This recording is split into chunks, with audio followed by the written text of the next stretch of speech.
Alors, après, il faut que je m'engage sur des choses locales. J'ai déjà dit la route. Hein.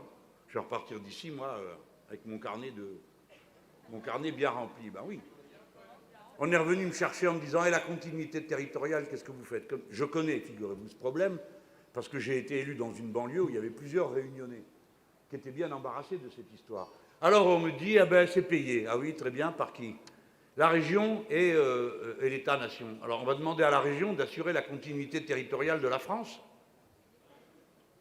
On va lui demander quoi demain? L'armée? Non mais pendant qu'on y est. Puisqu'on lui demande d'assurer la continuité territoriale de la France, entre la France de la Réunion et l'Hexagone, et puis je vous signale que la France est aussi dans les Antilles. Hein. Donc la continuité territoriale, c'est la possibilité d'aller d'un endroit à l'autre, la Guyane et le reste.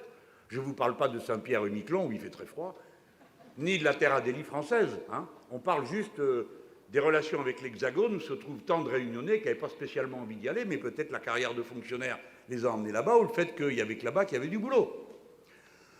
Donc il faut l'assurer. Et on ne peut pas demander à la région de prendre en charge cette charge. Je pense que c'est à la nation tout entière de se dire, la Réunion, c'est chez nous. Et si c'est chez nous, on s'arrange pour que ça le fasse. La continuité territoriale doit être à la charge de l'État. Elle doit être raisonnable.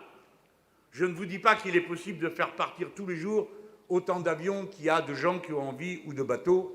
Naturellement, personne n'a l'intention d'y aller à la nage, que vous auriez envie d'aller faire un petit tour à Paris. Je comprends que vous ayez envie, à Paris ou ailleurs. Hein.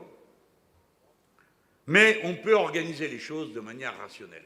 Et on peut demander à Air France de le faire. Pourquoi je dis Air France? Parce qu'on leur donne des milliards tous les ans. Et pour transporter un tas de gens qu'on ne connaît pas. Tandis que ceux qui viennent d'ici, on les connaît. C'est les nôtres. Je blague pour que vous entendiez mieux la force du raisonnement.